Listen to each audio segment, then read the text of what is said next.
The Revolutionary War started as a colonial rebellion against the British on the fringes of its empire. It ended with an independent America and the idea of liberty spreading across the globe. All this happened because the rebels won the major battles. We're here to dive deep into each of them. Welcome to the Key Battles of the Revolutionary War podcast, hosted by James Early and Scott Rank.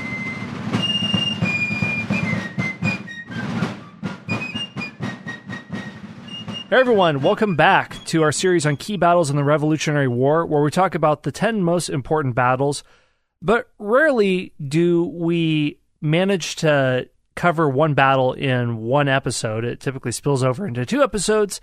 And James, is it any fun to only focus on the battles in these episodes, or do you think we should also stray off course just a little bit and look at some other stuff once in a while? Well, we've got to talk about things besides battles if we want to get a complete picture of the war, because you know the old saying, the pen is mightier than the sword. Yes, or the movable font type, whatever it is, era we're talking about. Yeah, it's a cliche, but I mean, cliches are cliches because they're true and they get said a million times and then people get tired of them. But we're going to be looking at one particular writing that had a huge impact on pro-revolutionary sentiment in the American colonies. And we'll look at a few other, actually, we're going to look at one really brief battle, which is not a major one, but I think it merits looking at. And then another major document that had a huge impact on the history of the world, which is still being felt to this day. So there's your teaser, people, for the episode. I've just given you the basic layout of what we're going to do. Yeah, so we'll talk about different documents that are flying around the colonies and making it possible for these battles to happen because it has a huge impact on public opinion at the time. But I'm a context man, and I like to give the bigger picture about what's going on. And what I'd like to do before we jump in is just say a little bit about what it was like for ideas to be transmitted in the colonies and how this worked. And at the very beginning of the series, we said that in many ways, the Revolutionary War only happened when it could have happened and not earlier. We couldn't have had a Revolutionary War in 1710 or even 1760 for a number of reasons. One of them is print culture, and let me just mention some things. So printing is something that came to the colonies almost as early as the colonists themselves did. Well, not all the colonies, but in New England in particular, there were a lot of printing presses that came over very soon. In the middle colonies in Virginia, not until much later and in much lower number. This is partly a difference between the two cultures. In Massachusetts, one of the first printing presses arrives in 1638, and this is just 8 years after the planting of the Puritan colony in 1630. Formally, I mean, Plymouth colony won't get into all that, but part of this has to do with some of the after effects of the Protestant Reformation, where printing presses come along in order to print catechisms, school books, sermons, almanacs, legal documents. You even have texts that are being translated into Algonquin language. So in Puritan life, the printed word is a critical part of life. Later on, with all these printing presses around, you have entrepreneurs who see them and see they can make some money doing so. So you have newspapers. The first is the Boston News Letter with a hyphen in the middle that is in 1704. A competitor appears in 1719. By 1740, there's 16 newspapers in the colonies. And by the American Revolution, there's 37 newspapers in circulation. And some are operated by postmasters and booksellers or printers like Benjamin Franklin. Most of them did other types of printing as well as Franklin did. They would print books. They would typically follow a similar format as London newspapers. There's generally 2 pages on a paper. One is a small sheet printed in the front and back. Later papers are 4 pages long with one larger sheet printed front and back and folded. There's a news section with foreign news that's typically cribbed from London papers that come along. And then you'd have some local news of what's happening in the colonies, then advertisements. Or if you're Benjamin Franklin, you make up a false identity and pretend to write columns as them, like Silence Dogood that he did when he was a teenager, I think. So there's a lot of newspapers and ideas in print and in circulation. And if you have an idea and you want to transmit it to people around you, the colonies are a great place to do it, especially in the New England area because there's so many print shops around and there's already a large reading public in coffee houses and other things wanting to consume the day's news. So that is the setup. What is this first document that sets off a grenade in the intellectual life of the colonies, James? It is called Common Sense. I'm sure most of our listeners have heard of this. It's something you learn about when you're in school, generally. At least I hope you did. But if not, we're going to fill you in, or at least give you a review about what it was. But before we talk about what it said, we do need to talk about the author a little bit. And the author is Thomas Paine. Thomas Paine, he's interesting. He's considered by some people today, some scholars, to be like a lost founding father. You know, everybody knows about Washington, Jefferson, John Adams, Ben Franklin, Hamilton, Madison, people like that. But Thomas Paine sometimes gets left out and forgotten. Some argue that he should be included in that pantheon of our founding fathers. My personal opinion is not so much. He had his contributions, but I don't think he ranks right up there with some of the names I've already mentioned. But anyway, we'll let the listeners make their own opinion. But who was this man, Thomas Paine? Well, he was actually an Englishman who had failed in many lines of work, but he was also a great writer. He wasn't very good with business, but he knew how to write. And he came to the U.S. in late 1774. So we're talking just a year before the major trouble starts brewing. That is the Lexington and Concord and those kind of things. So he's kind of a Johnny-come-lately, but it doesn't really matter because he's going to drop a bomb, a figurative bomb, not a literal bomb, of course. But he came over to the U.S. with a letter of introduction from Ben Franklin. And, of course, that speaks volumes. Ben Franklin, as you mentioned, was a very successful printer and one of the most well-respected people in all the colonies. And he soon became editor of the Pennsylvania Magazine, just partly based on Franklin's recommendation. So, and he became enamored with the revolutionary cause, even though he himself was from the home island of Great Britain. In January 1776, he published this pamphlet entitled Common Sense. And in Common Sense, in a nutshell, Paine argues that King George and Parliament were corrupt. So you may be thinking, well, didn't everybody think that? Well, actually, no, most people did not think that. Even people who were pro-independence or close to being pro-independence, they carried around this fiction that King George, he's a decent guy. He's a good man. He wants what's right, but it's the Parliament and it's King George's corrupt advisors that are leading him astray. And that's really a pipe dream. That was not the case, as we will see, and we have seen. But King George was very much anti-independence and anti-patriot and very much pro-submit or else.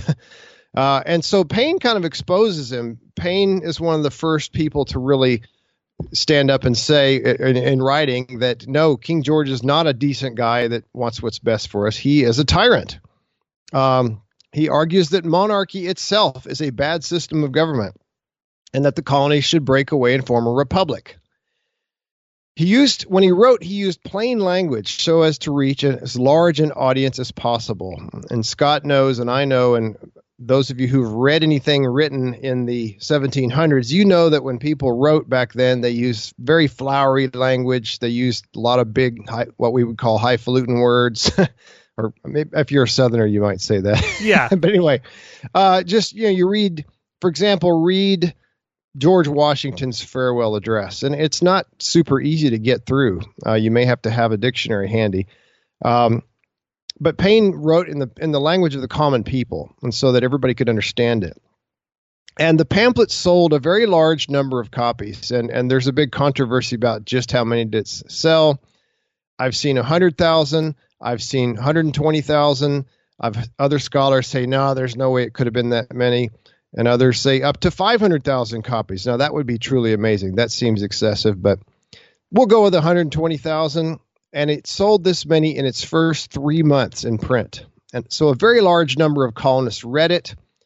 And if you think about it, 120,000, that's just the number that were sold. And we all know that back in these times, people would pass these things around. They would let them, somebody else, hey, you need to read this. So 120,000 sold probably means several 100,000 read it. Or maybe even if you couldn't read, people would read it out loud in front of a crowd. And so people got the message spread far and wide. And it influenced many people who were kind of on the fence. They weren't really sure, well, should we do this independence thing or not? It really convinced a lot of people to go ahead and join the pro-independence camp, or the patriot camp, as we've been calling it. Yeah, and I think this is interesting, well, for me, because for my dissertation research, I looked a lot at printers or people who had access to the printing presses in the 18th and 19th centuries, and how this is an opportunity to give you a very, very outsized influence on public opinion and a megaphone on what's going on. And some people have wondered counterfactually, what if different people had been popular authors or had access to this printing tools? Could public sentiment have been very different at this time with Thomas Paine, who's someone who is a best-selling author? It's a cart before the horse question of, was it a bestseller because people already felt this, or did its influence cause them? But other people, for example, Samuel Adams, we mentioned him as a highly successful polemicist, and he's also a second or third tier founding father, much like Thomas Paine. But he was chosen to lead the Massachusetts contingent in the First Continental Congress, and he was instrumental in securing some of the more radical measures at the Congress. And part of it was his influence as a printer. Benjamin Franklin, not as radical, but he had enormous influence on colonial sentiment. Partly before independence, he was a postmaster, so he could control distribution of the press. And if you're also selling a newspaper, that's a huge advantage to secure monopoly rights. So don't want to get too far into that, but just interesting note on how a few people can have very outsized influence on what people think. But let's get back to Common Sense itself. And what are some of the highlights you think of that document, James? Yeah, before I get into that, one thing occurred to me that I think is worthy of mentioning. Common Sense was not the only pamphlet. As Scott hinted earlier, there were a lot of different pamphlets going around. You had the Declaration of Rights and Grievances. Lots of people were writing pamphlets. And so I don't want people to think that Common Sense did it all single-handedly, converted half the people to being in favor of independence. It didn't, but it was kind of like, for some people, I think it was the straw that broke the camel's back. I think some earlier pamphlets had been written. Well, I know that some had been written by John Dickinson, Thomas Jefferson, John Adams, and others, by people that we don't know their names today. So a lot of pamphlets are going around. There's a ferment of thinking about politics and our relationship to the mother country and things like that. But Common Sense was the one that just kind of broke it open. All right, so what does it say? Well, I just have some selected quotations. These are some of my favorite things that are in there. Here's one quotation from Common Sense. Of more worth is one honest man to society and in the sight of God than all the crowned ruffians that ever lived. I like that one. So, yeah, he's kind of lumping all the kings and queens that have ever existed and calls them ruffians. I love that word, Scott, ruffians. It is a good word. I agree. That needs to be brought back. Yeah, if you slip up later on, I'm going to call you a ruffian. Anyway, so here's another one. Men should not petition for rights, but take them. So, we've seen the Olive Branch petition. We've seen other petitions. But he's saying, all right, enough of the petitions. Just take your rights. And that's exactly what they're going to do. Another one. The duty of a true patriot is to protect his country from his government. So think about that one for a minute. A lot of people thought that governments, and still do today, that the role of government is to protect the people. But he's saying people have to be protected sometimes from the government. So kind of a very libertarian idea long before you had a libertarian party. Anyway, next one, he says, this is another one that the libertarians will like. New Dealers would not like this. But anyway, he says, society in every state is a blessing, but government, even in its best state, is but a necessary evil. So he's kind of getting into naturalism there, the idea that going back to Locke, where people originally existed in a natural state with no government, but you had to have government, even though it would be better to not have government. It's almost like being an anarchist, Scott, in the original sense of the word. I don't mean somebody who wears a mask and throws bombs in the streets. Not that kind of anarchist. But yeah, we're not assassinating William McKinley, but he'll grit his teeth and reluctantly accept, water sanitation, but not much beyond that. Yeah. And here's another one. This one is really good. This may be the most well-known one. Small islands, not capable of protecting themselves, are the proper objects for kingdoms to take under their care. But there is something absurd in supposing a continent to be perpetually governed by an island. So he's saying, okay, the American colonies are a continent, already much bigger than the British Isles, and yet this little bitty island is running the affairs of this great big continent. Now, of course, not all the continent was under British control, but I think a lot of people saw that it was likely that the British/American influence would expand westward over time. It already was beginning to.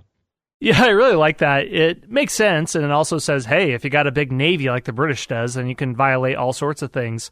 And I also like how this seems to take some of the Enlightenment idealism wind out of his sails, and then he tries to argue some realpolitik here. But then other forms of colonialism, hey, you need to control the Philippines or the Caribbean? That's good. Control Canada? That's bad. So you could find some, things that don't quite line up there, but I like some of his realpolitik that works in. So I believe you were saying that there was a battle that we have to discuss, although it doesn't quite merit its own episode to focus on. But where are we going to with this? Yeah, it's worthy of mention because it's going to kind of set the course of the war for the next several years. Before we get to that, though, Scott, let me close the book on Thomas Paine, just in case people are wondering what happens to him later. It's not like he writes Common Sense and then disappears, goes into hiding or something. He's going to write another influential pamphlet later, The Crisis, which we'll talk about a little bit later in a future episode.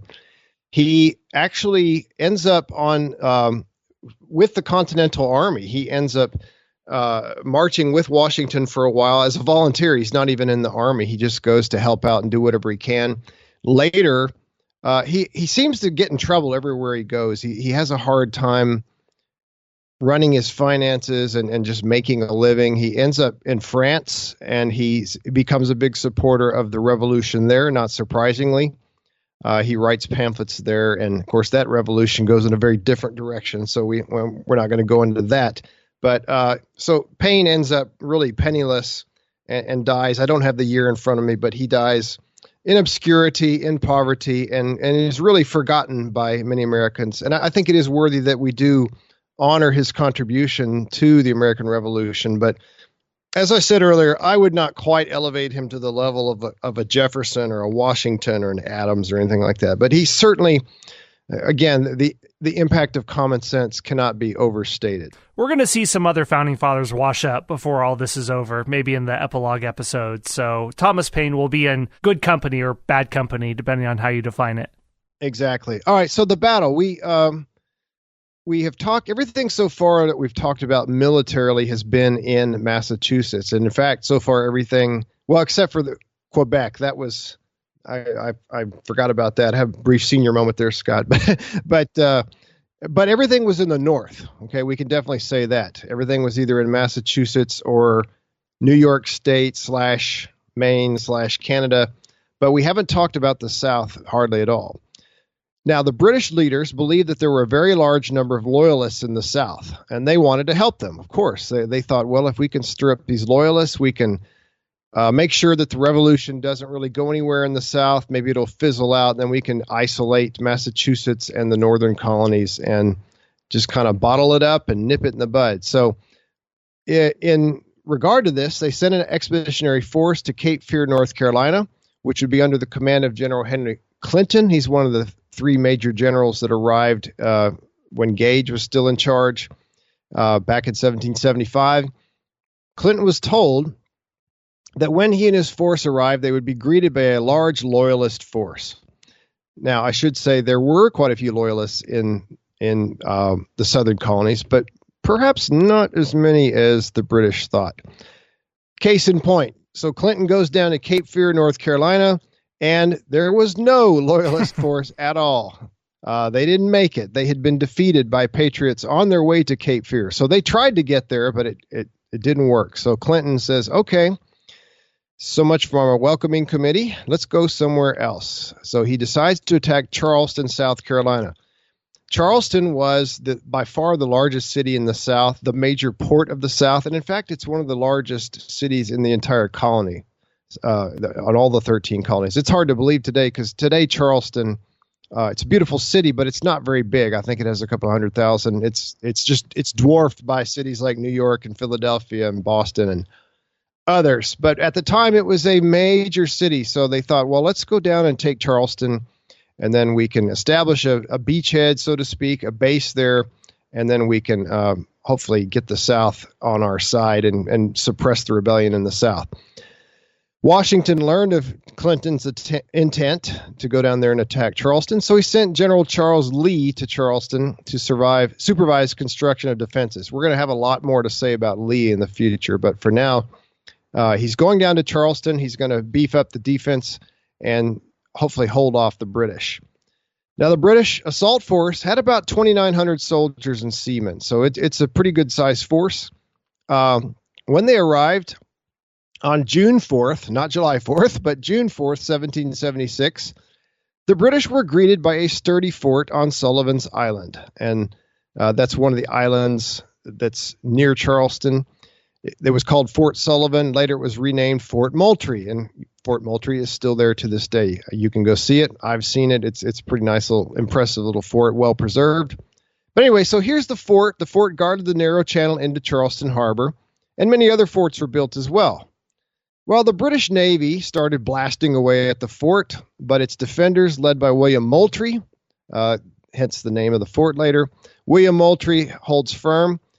And it's interesting, Scott, that this fort was made of spongy palmetto wood. We all, at least anybody who knows anything about South Carolina, knows that the flag, for example, has one big tree on it. That's a palmetto tree, kind of like a palm tree, but slightly different. And it's called the Palmetto State. So the wood of this tree is pretty spongy. So when these cannonballs would hit there, they would just kind of go bonk, boink, and go right back off. It wasn't like really hard wood that would get shattered and turned into lots of deadly splinters and spikes and things like that. They must have a lot of give if they can repel that back. Wow. Yeah, I don't want to make it sound like it was a rubber ball hitting.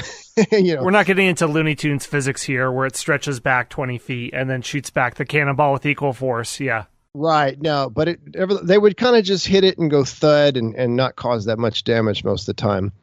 So 3 days later, on June 7th, the infantry, commanded by Lord Cornwallis, and that's another person that's going to have a big future. Cornwallis is I think he's a major general at this point, the third highest ranking general.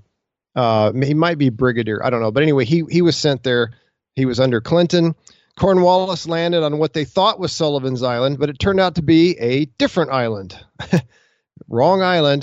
They were a little bit mixed up on their geography. This island is called Long Island, not to be confused with Long Island by New York. That'll be next week, or next episode. But this Long Island was in the Charleston vicinity and on the coast. And it was separated from Sullivan's Island, which is where they wanted to go so they could knock out the fort. They were separated by a deep channel. So the infantry couldn't get to the fort due to stiff resistance by the Americans. They're trying to get across this channel. They're wading through pretty deep water, and the Americans are just picking them off. So they have to give it up. On the 28th of June, this is 3 weeks later, the British fleet tries to slip by the fort, but again, they take heavy losses. There's a lot of guns, American guns on the shore there. 3 ships run aground on a shoal in the harbor entrance, and 2 of the ships were able to get away, but one was stuck, and the British had to burn it. So they burned their own ship, but they had to do that. Otherwise, the Americans would get a hold of it, and the American Navy would get a very valuable acquisition. So after all this, the inability for the infantry to get to Fort Sullivan, later Fort Moultrie, and the Navy's not having much better luck, Clinton calls off the attack, and the British force return north.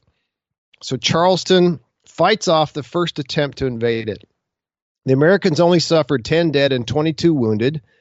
And the victory, again, as we said, it's not a huge battle, but it provided a much-needed morale boost for the Patriots. They needed a win, especially after Bunker Hill. It also, although Bunker Hill was, I guess, a successful loss. Is that an oxymoron, Scott? It was a good loss. We have those weird turns of phrases. Yeah, we'll let it slide. Yeah. All right. So, but this is an honest-to-goodness win. They fought off a British invasion, turned them around, sent the British packing back to the north, And it increased support for independence among the people of South Carolina, and it ensured that the South would, for now at least, would be safe from British attack. The British will not try to go down south again for at least 2 more years. And it provided valuable military experience for Francis Marion and Thomas Sumter. Those are 2 guys that are going to have a big future, and we will mention them later. Although, Scott, you wanted to mention a few things about Marion now. Well, am I giving things away if I talk about how Marion distinguishes himself at Sullivan Island the next month, or should that be safe? I don't think. No, go ahead. Okay, well, hey, I'm proud to say in the last episode I mentioned I'm from the town of Knoxville, named after Henry Knox. Knoxville, Iowa is located in Marion County, named after Francis Marion. So whatever bureaucrat who was trying to figure out all the names of Iowa counties in the 1840s must have been a big Revolutionary War history buff. Oddly enough, there's also a county called Kossuth, that's how we pronounce it, but it's named after Kossuth Lajos, the hero of the 1840s Hungarian Revolution. So you find a lot of weird named counties all over our great state of America and people they come after. Anyway, one thing to mention about Francis Marion, he is known as a swamp fox, and he's fictionalized slightly by Mel Gibson in The Patriot. But where he distinguished himself is around this time when he participates in the capture of Fort Johnson and distinguishes himself during the Battle of Sullivan Island on June 28th in 1776. Marion, he reportedly ordered the last shot of the engagement, and this blast killed 2 British officers and 3 sailors, and about 200 British sailors are killed or wounded, where the same kind of lopsided losses that we saw here in this battle that James described, where the South Carolina militia only suffers 38 casualties, and other victories keeps the British out of South Carolina for 3 years. Marion gets promoted to lieutenant colonel, and he's given command of Fort Sullivan. So this is prestigious because the fort's the presumed focal point of any future British attack. So these actions, I think, help funnel British activity more northward, and I think makes things more manageable for the Patriots in the years ahead. Oh, yeah, definitely. Hey, everyone, Scott here. We're going to take a very short break for a word from our sponsors. All right, ready to move on to our next major topic? Yes. So we're going to look at another major document. Can y'all guess what it is, listeners? What could it be? We're getting down to 1776. July 1776. This is making some of the people in our virtual class wake up because their brain tells them this is a question that they can answer. So yeah, I see some shifting in seats in the class. This is on the test. Whoa, everybody looks up. All right, so Congress now is moving slowly but surely. Actually, it's going to speed up here toward independence. In May of 1776, Congress gave a general sanction for the colonies to form new governments and declared the Crown's control over the colonies to be totally suppressed. So one by one, the colonies did this. They all declare, gradually, one by one, they declare that the royal government is null and void. It has no authority over the colony, which is really true in most of the colonies anyway. By this point, the royal governors are either gone or maybe they're on a ship, just off the shore, or they're in just one little town, but that's all they have control over. So the colonies make their own colonial governments, loyal to the independent, or at least loyal to the patriot cause. And in many cases, some of the colonies declare themselves independent even before the Continental Congress does that. Congress, the new governments that I just mentioned, the colonial governments, they send delegates to Congress, new ones, and they urge Congress to declare the colonies independent. Now, that's not all of them, obviously. I don't want y'all to think that, all 13 colonies just all of a sudden decided to cut the ties with Britain. Quite the contrary. There will be several that are going to be very resistant to that. But more and more are getting on the independence bandwagon. Finally, in June, Richard Henry Lee of Virginia offers a resolution that would declare independence, and it passes. And Scott, have you seen the movie the musical 1776? Oh, yeah, that came out in the 70s, which, that's a beloved tool in the kit of any high school teacher that wants in a civics class. Listener, if you haven't, some of y'all are probably pretty young and this is way before your time, but you've got to check this out, see if you can get it from Netflix or rent it online or something. It's not intended to be historically accurate necessarily, but it's just fun. It's just a lot of fun. And, You just haven't lived until you've seen Ben Franklin singing and dancing. It's funny, Ben Franklin suffered from gout, and sometimes he had to be physically carried from place to place, and yet he gets up and starts, doing a little tap dance along with Jefferson and Adams. But Hamilton the musical would not exist without 1776. Think about that. Yeah, and there was a famous song, A Resolution of Independency, which a lot of people back then said independency, not just independence. And Richard Henry Lee sings this whole song. But anyway, I'm sorry, I'm getting off track here. But anyway, listener, 1776, classic. You got to watch it. All right, so again, Richard Henry Lee, not to be confused with another Henry Lee that we'll talk about later. So the Congress votes that they want independence. It's at least a resolution. It's not a formal declaration, but that's coming. Congress formed committees to devise a plan for a confederation of the states, and another committee to seek out foreign alliances, and finally, a third committee to write a formal Declaration of Independence. And it's kind of funny, Scott, because we emphasized the committee that wrote the Declaration of Independence. The Declaration of Independence is practically, it's like political scripture. It's like a sacred text in American law, jurisprudence, and American history. But at the time, this committee was considered the least important of these three. The first committee to devise a plan for a confederation, that's the committee that ends up writing the Articles of Confederation, which is our first constitution. And a lot of people have never even heard of that. We'll touch on that in the future. But they thought, well, that's the most important because that's going to give the rules of how the government's going to work, the federal government. The second committee to seek out foreign alliances, that was seen as critical because everybody knew that it was going to be next to impossible to defeat Britain without some serious help from possibly France, possibly Spain, the Netherlands, or maybe all the above. And this third committee, they're just writing a document. They're going to explain why America is doing this. But again, we know this one the best of all. The committee had 5 people. They had Roger Sherman, Robert Livingston. Those two are not going to be as famous. They're going to go into state politics. But the committee also had Benjamin Franklin, John Adams, and Thomas Jefferson. And Jefferson was selected to write the Declaration. Actually, he's going to actually write the first draft. There's a lot of stories about why. Supposedly, John Adams told him, "You're a better writer than me. You're from Virginia, which is a critical colony. And I'm obnoxious and nobody likes me," basically, which there was some truth in that. But he's very self-aware. The hatchet men of Thomas Jefferson in the 1800 presidential election will bear out. There's wonderful lines about John Adams that he is a hermaphroditic character that has neither the tenderness of a woman nor the firmness of a man. Yeah, that was, oh man. Yeah, right now, Adams and Jefferson are friends, but that's going to go by the wayside by the 1790s. Anyway, so Jefferson, he's already written a couple of documents and pamphlets that have become pretty famous throughout the colonies, and everybody knows he's a good writer.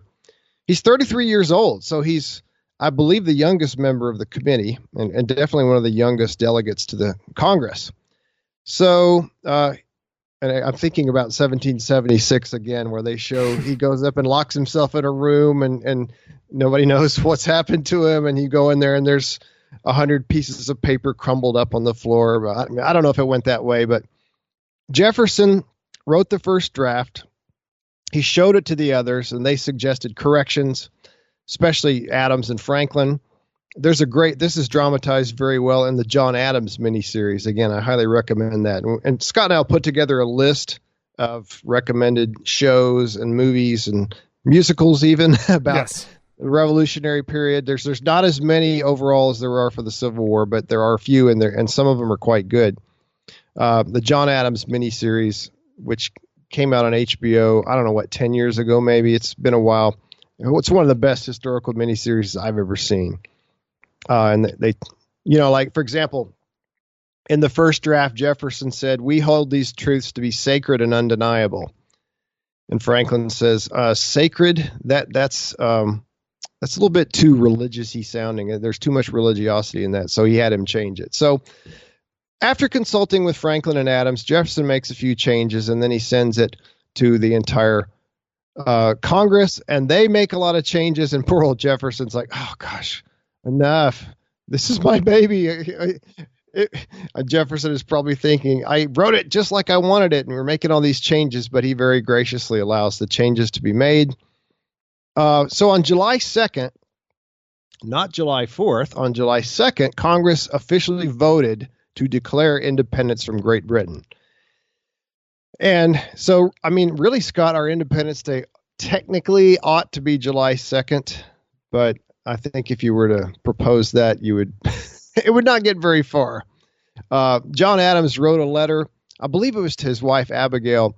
He said, the second day of July, 1776, will be the most memorable epocha, in other words, the most memorable era or age in the history of America. And I skipped some stuff. He went on to say later, it ought to be solemnized with pomp and parade, with shows, games, sports, guns, bells, bonfires, and illuminations from one end of this continent to the other, from this time forward forevermore. And so, I mean, that's pretty prophetic, don't you think, Scott? He got the day wrong. The reason, by the way, this is not in the notes, but the reason we celebrate the 4th is because the 4th was the day that the document was approved. Okay, so they approved the final draft with all the changes that everybody made on July 4th. It kind of just made it official, I guess. Made it, if you put it in writing, it's official, right, Scott? Yeah, and Adams is really prophetic. Several episodes ago, we mentioned that he would drink coffee instead of tea after the Boston Tea Party and all the taxes on tea. He might have said it in jest. Some people think this is actually why Americans drink coffee. It's not the case. There's another thing here. Many moons ago, when I was doing a show called History in 5 Minutes, a person asked me, why do we celebrate the 4th of July with fireworks? Is it something to do with Star-Spangled Banner, where we talk about the bombs bursting in air, which evokes the War of 1812? It's really nothing too symbolic. Fireworks were part of the general celebration and pageantry of European and North American life. This goes all the way back to the Renaissance and Italian city-states, when fireworks, which, due to growing trade with the Far East, they come from China. Some are producing them locally. So in any sort of grand fair or grand event, fireworks would be part of it. So sorry, there's nothing terribly symbolic there, but that's why we have fireworks. And America being America, we just took it to its most supersized Ford F-350 end and made it bigger than everyone else. We don't have to do anything. Okay, so it's not because John Adams commanded it? Yes, it just sort of happened. Well, all right then. Why don't we, Scott, narrow down a little bit and focus on some of the actual wording of the Declaration, and let's do a little analysis on it. How does that sound? I think that's fair. We should give the Declaration its due. That sounds nerdlicious, doesn't it? Yes. I don't normally, when I teach a survey course, and so you don't spend a lot of time on anything, but I spend about half an hour on the actual document, the Declaration itself, because I think it's worthy of some analysis. And anyway, so we're not going to quote the whole thing, but I will quote the beginning part. Some people, if you ask them, how does the Declaration of Independence begin? They would say, we hold these truths to be self-evident. But that's wrong. That's not the very beginning. There's a prologue before that. So this is what Jefferson says in the very beginning. I should say Jefferson and the Congress. He had help, which he didn't really want, but he had it anyway. So the Declaration of Independence opens up like this. When, in the course of human events, it becomes necessary for one people to dissolve the political bands which have connected them with another, and to assume among the powers of the earth the separate and equal station to which the laws of nature and of nature's God entitle them, a decent respect to the opinions of mankind requires that they should declare the causes which impel them to the separation. And one thing I like to do when I teach this in class, Scott, is I like to ask a volunteer, okay, how would you rephrase that in more modern language? What exactly is Jefferson saying? And sometimes I get a pretty good answer. He's just saying, I think the first part's pretty self-explanatory. When it becomes necessary for one people to break the connection that they have with another and to become equal and separate, it's fitting and proper and necessary that they actually explain why. He says, declare the causes which impel them to the separation. So Jefferson is saying, well, okay, world, listen to me, world. We're going to explain to you why we are taking this radical step of splitting off from Great Britain and trying to make ourselves at least separate and equal. It's a memorable and compelling statement of both American independence and the ideas underlying it. And he cast his words as an enlightenment and a Republican statement. When I say Republican, I'm not talking about either of the parties in our history that come to be known as Republican. I mean Republican in the sense of we want a republic rather than a kingdom or a monarchy or a dictatorship or anything like that. We want a republic where you have representative government. And it's also in the vein of the Enlightenment.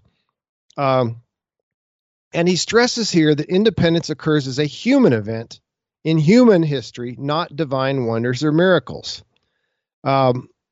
Governments are created by people. They're not sent from God. So he's deliberately rejecting the concept of divine right monarchy, which many of the European powers still held to at this point. God save the king and all that, right? The French believe that the King of France was God's given representative, and the kingdom was established by God.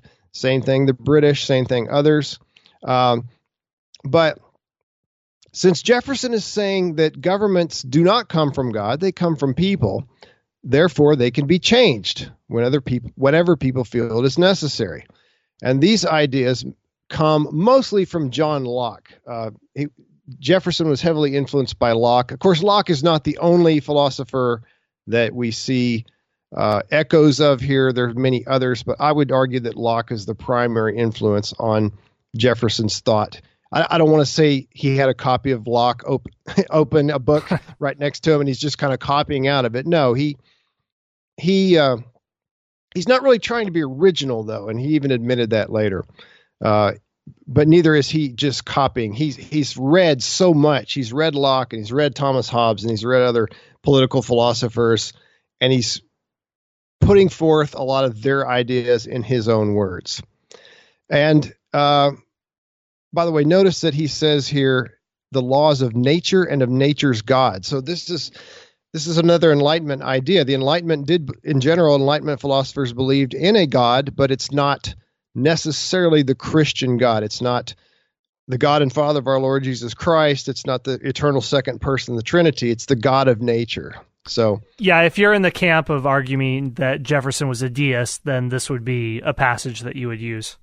Yeah, and I don't know if we want to go down that rabbit trail, but people like Jefferson, Franklin, Washington, they're all very hard to pin down religiously. I don't really think you can't stick them in, this is a deist, or this is a Unitarian, or this is a Orthodox, small o, a regular Orthodox Christian, a Presbyterian, an Anglican. They don't really fit. But clearly, again, Jefferson is rejecting the idea that God and government go hand in hand. He's saying government is not necessarily a divine thing. And he opens up by saying, within the course of human events, certain events become necessary. So what becomes necessary? Things are inevitable. What events have made independence necessary? So Jefferson appeals to natural rights, and he calls them self-evident. We hold these truths to be self-evident, or in other words, obvious. Clear. There's a universal foundation for human rights. What do you think about that, Scott? Well, I wish we could understand what it would be like to hear or see these words with fresh eyes at the time that they were written, and how truly radical they were when you're completely rejecting late medieval, early modern forms of government almost in their entirety. And I had a guest on where we talked about utopian communities in America in the 1840s, 1850s. And you've heard about some of these goofy things like farms that don't use draft animals or vegetarian communes, and these usually fail in a year or two. Part of the inspiration is that the American Revolution is successful when they've taken 2,000-year-old ideas of Athenian democracy, dusted them off the bookshelves, somehow launched a revolution and against all reasonable expectation made it work. So there were many people who thought, let's try out the Plato's Republic and have a philosopher king. Let's try out Thomas More's Utopia. Let's try out all these different things. I don't want to take for granted how truly radical these ideas are to many people at the time. Yeah, it really is radical, and it's hard for us to understand that, having lived in this system. We've got over a 200-year history now, but yeah, this is new. This is a clear break with everything else that's out there. Like you said, they've dusted off the Athenian democracy, but then blended it with more modern Enlightenment thought, John Locke and others. And let's give it a go. Mm-hmm. All right, let's look at a second excerpt. This is the part that some people think is the beginning. This is probably the most quoted part and the most famous part of the entire Declaration. It's quoted in the Hamilton musical, so a whole new generation of kids could probably rap this out. But anyway, so not all of it, but anyway, so here we go. He says, "We hold these truths to be self-evident, that all men are created equal, that they are endowed by their Creator with certain unalienable rights, that among these are life, liberty, and the pursuit of happiness." Okay, so I already touched upon the idea of self-evident. Oh man, Scott, this idea of all men are created equal. And when Jefferson says men here, he means all people. He doesn't mean just males, all males. Mm-hmm. Although women would probably, it's easy to argue that he probably didn't think women were completely equal to men, because it's going to take a long time for women to gain, for example, the right to hold property, the right to vote. 140 years or so. I know, right. But anyway, nevertheless, this is a big step, because what he's saying here is that you don't have commoners and nobility. You don't have, in Britain, and this lasted a long time, long past 1776, but the idea that certain people were better than others. They were given a higher station in society than by God.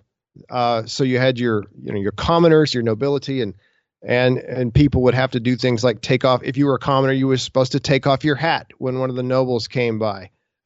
Britain has lords and ladies and earls and dukes and all that, and they were considered to actually be better.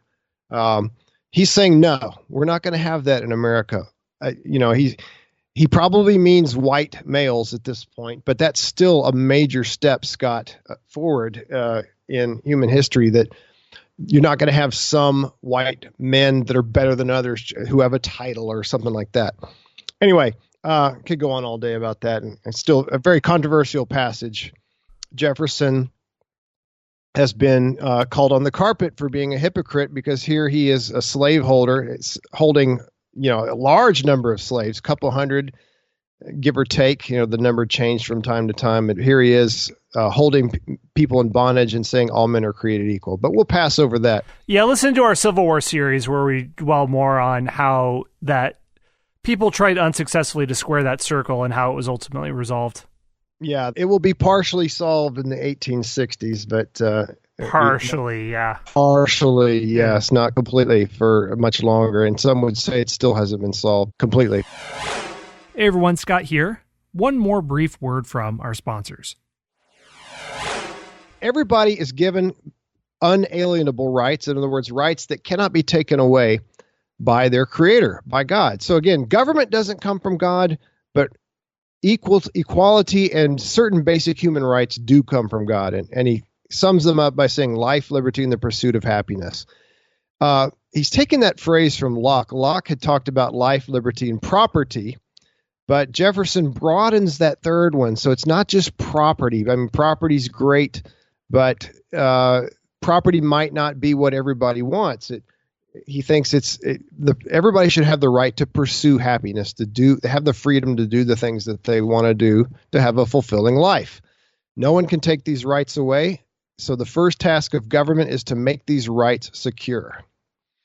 All right. Any thoughts on that? Like you said, there are a million other things we could look at, but I know. We could do a whole series just on this passage right here, but let's not.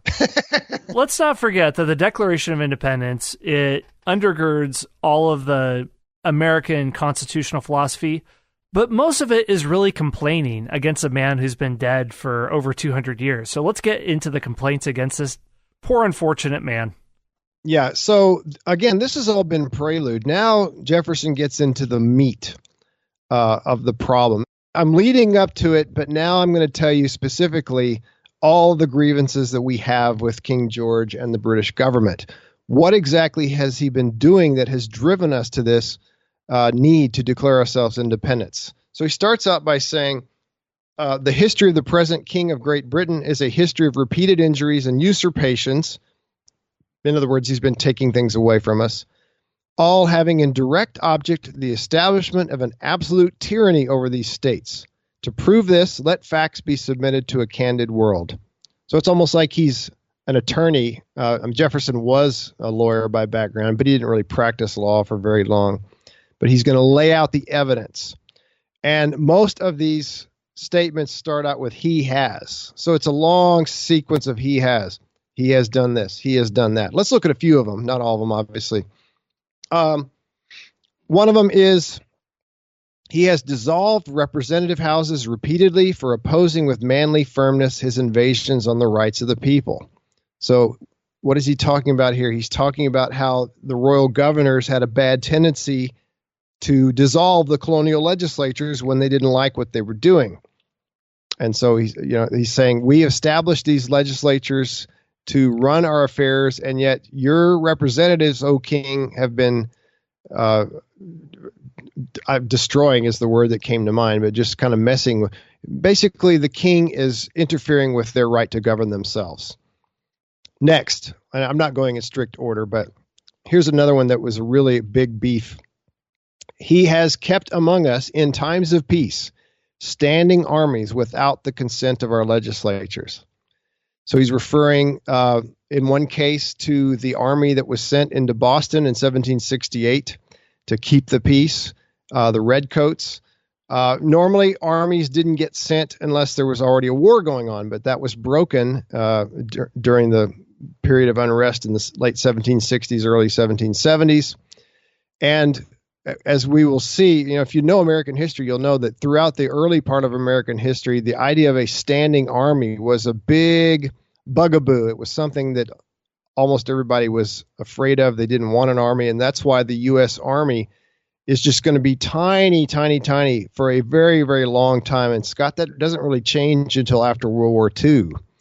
It's not until after World War II when the President Truman makes a major change and decides we're going to keep a big army because we've got a lot of responses we have to make, things we have to respond to throughout the world. But prior to that, the army is going to be very, very small. And whenever we go to war, we're always going to be grossly unprepared until the early 1950s anyway. So an early American would be very confused at our celebration of the military today, I would guess.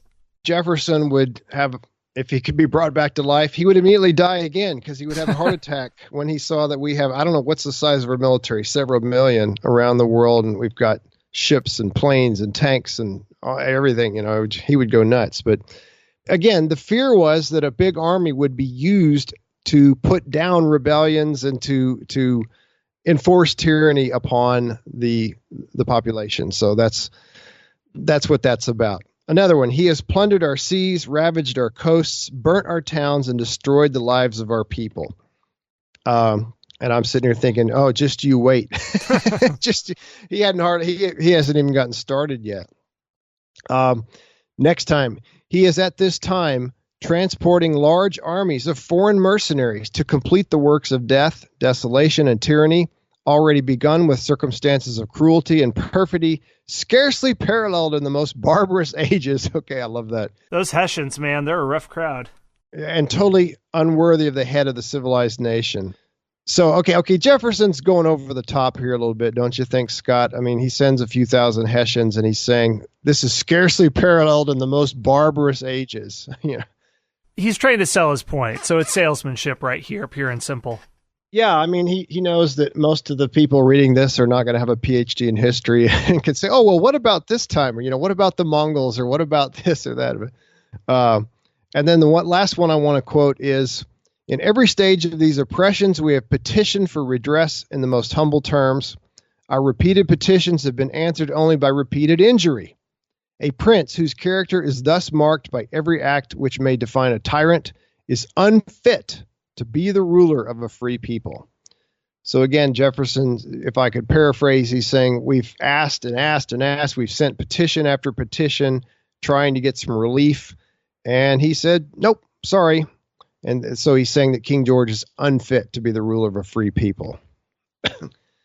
So that's the major section. That's probably the least quoted and least known section by the average American, at least even Americans who know their history. But that's really, again, the meat of it. Those are the reasons why we are taking the plunge. All right. Well, one thing that I would like to note with the Declaration, this doesn't add to the ideas behind it, but you mentioned earlier that the draft committee of 5 people, most notably 2, Benjamin Franklin, or 3, John Adams and Thomas Jefferson, there's a reason that Jefferson was tasked with writing the document. Part of it, he was known as erudite and an excellent writer, and that is true. But the other reason is that, and I love this, the other founding fathers were afraid that if Benjamin Franklin wrote it, then he would try to sneak a joke into it. And I've never heard that. And he had, for decades, when I mentioned earlier, he was a teenager. He wrote under pseudonyms like Silence Dogood. According to Ormond Seavey, who's an editor of Oxford's edition of Ben Franklin's autobiography, when they were deciding who should write the Declaration of Independence, they chose Jefferson over Franklin, who at the time, Franklin was more qualified, more respected. He was highly respected as probably one of the best known writers in the colonies. But they thought that he would sneak in some type of joke or turn a phrase, or, well, it's Franklin, so it'd probably be a sexual innuendo. Yeah, I was going to say it was going to be something dirty. But then people wouldn't realize it was in there until years or maybe decades after the fact. And they knew at the time that this is something that's going to be sent to the nations of the world and read very closely. So that's why they chose. And if you look at some of Franklin's other writings, he is very funny. He has one article he wrote called How to Select a Mistress. It's almost like a logical treatise on 12 points, like a parody of Common Sense. He's stating why you should choose a middle age over a younger mistress for, you do not have the risk of a bastard child. You do not have XYZ. And then finally his reason is, lastly, because she is so grateful. So I see exactly why they didn't have Franklin write it if he has other stuff like that floating around. All right. Yes. So that's very interesting. I'm glad you pointed that out. Franklin, you got to watch him every minute. Oh, He's yeah. sneaky. All right. So we come to the conclusion now. And this is, in my opinion, at least, not as well known as the introduction, but better known than the middle part with the grievances. But here we go. I'm going to quote this in full. So it's long, but it's worth quoting. So they say, we, therefore, the representatives of the United States of America. And by the way, the United is not capitalized. It's kind of interesting. But anyway, we, therefore, the representatives of the United States of America in General Congress, assembled, appealing to the Supreme Judge of the world for the rectitude of our intentions, do, in the name and by authority of the good people of these colonies, solemnly publish and declare that these united colonies are, and of right ought to be, free and independent states, that they are absolved from all allegiance to the British Crown, and that all political connection between them and the state of Great Britain is and ought to be totally dissolved, and that as free and independent states, they have full power to levy war, conclude peace, contract alliances, establish commerce, and to do all other acts and things which independent states may of right do. And for the support of this declaration, with a firm reliance on the protection of divine providence, we mutually pledge to each other our lives, our fortunes, and our sacred honor. Oh, I love that last part, Scott. That just sends chills down my spine. Yeah. I'm going to read that. Can I read that again? Please. We mutually pledge to each other our lives, our fortunes, and our sacred honor.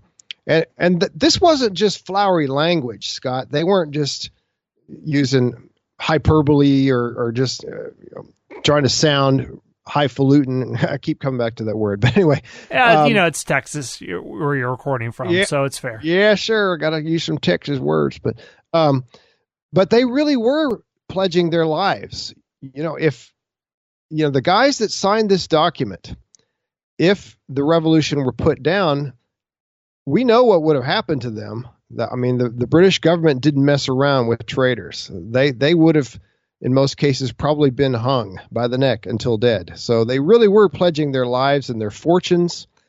Even the ones that weren't killed probably would have gone to prison for the rest of their lives. They would have had their property taken away. And then the concept of honor is so important. And we'll talk about this more throughout the series, but a man's honor was everything to him back in this time. We're going to see disputes over honor. We're going to see duels. We're going to see things. People were very, filled with pride, I suppose, even more than people are today, I think. And honor was so important. And so here we are. They're saying we're laying it out on the line. We're willing to give up our lives if necessary. And also, I want to point out one other thing. Notice the transition from colonies to states. I think that's kind of interesting. He starts out by saying these united colonies are and of right ought to be free and independent states. And then from then on, he talks about states. And again, there's an appeal to God, but again, using Enlightenment language, not necessarily something you would see in the Bible, but the supreme judge of the world. All right, Scott, what did you want to add about that? Yeah, that adds it up really well, and these are things that constitutional scholars would still be arguing today coupled with the Establishment Clause, what are religious versus Enlightenment versus secular, whatever that would have meant to an 18th century person undergirding these ideas. But let's get to the aftermath. Once it's released, George obviously does not see this for a while because there's an ocean between them and England, but what happens? Well, it doesn't solve all the problems. I'll mention again, just to review, the document is formally approved on July 4th, 1776, and the colonies don't just get along and hold hands and sit around and play drums and sing Kumbaya. There's still conflict between the colonies. They begin to quarrel among themselves. They had been quarreling and they continue to quarrel. They fight for control over land, especially land west of the Appalachian Mountains. Some of the colonies or states now, I guess it's proper to call them states, they basically said, okay, take our northern border, take our southern border, and extend them all the way to the Pacific Ocean. That's our land. Like, imagine Connecticut. Well, the problem with that is that goes right through New York. And other lands that not everybody was going to concede to Connecticut. So, could you imagine that North and South Carolina cutting through parts of California? That'd be very interesting. Yeah, that's not going to work. Fortunately, cooler heads prevailed, and especially at the federal level, and they realized the federal level such that it is. There's not much of a federal government. It's just the Continental Congress. But so finally, the states decided to cede, C-E-D-E, in other words, give up their rights to unclaimed land to Congress. So all the Western lands that were formerly British and they're hoping will become American, those are going to be controlled by Congress, aka the federal government. So no more Connecticut goes all the way to the Pacific, or like you said, South Carolina, North Carolina. They're going to actually acknowledge that they do have a Western boundary. Congress sends ambassadors to France and Spain to try to form alliances and to get military aid. That's going to take a while. And then I have to throw in one quote from Ben Franklin. Ben Franklin's another great quotable person. He is said to have stated after the Declaration of Independence was formally ratified or passed, whatever you want to call it. Franklin says this: "We must all hang together, or assuredly we will all hang separately." I love that. My students always get a chuckle out of that one. So we've declared independence, but that's a declaration. We've passed a document. We've made a formal statement, but it's one thing to declare independence and it's another thing to actually gain it. So we're going to, in the future, in our subsequent episodes, we'll look at the attempt to actually make this a real deal and not just a statement. Right, and unfortunately, we're going to lose Ben Franklin here because he is going to go to France and try to form military alliances there. That's a whole other topic, and there are some great books where you can see what that looks like. One of the easiest books to jump into to look at the life of Ben Franklin is a recent biography by Walter Isaacson. Another book that looks specifically at early American diplomatic efforts is called Yankees at the Court, the first Americans in Paris, that came out in the early 80s. Franklin was really, you see his skills on full display here. He's in his 70s at this point, and when he arrives in France, he figured that the way that he could appeal to French elite admiration was to dive in as hard as possible to really play up his Americanness. So he'd wear colonial buckskins and a beaver hat. And he wouldn't dress like a diplomat, but like he was a frontiersman when Franklin never lived in the frontier. He was a city boy through and through. And when John Adams joins him in 1778, he was shocked at Franklin's dress and demeanor, but he realized that what Franklin was doing was working. There were commemorative coins of Franklin at this time. He was the toast of Paris. He was invited to all of the different French elite aristocratic events there.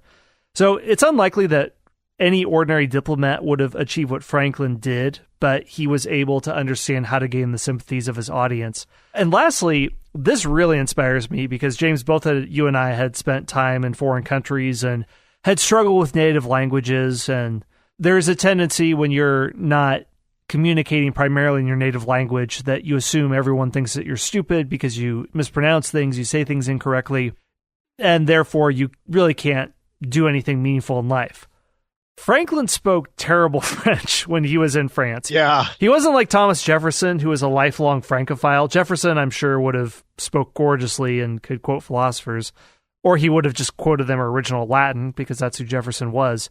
One account of a historian I read showed some of Franklin's writings in French and showed them to a French teacher.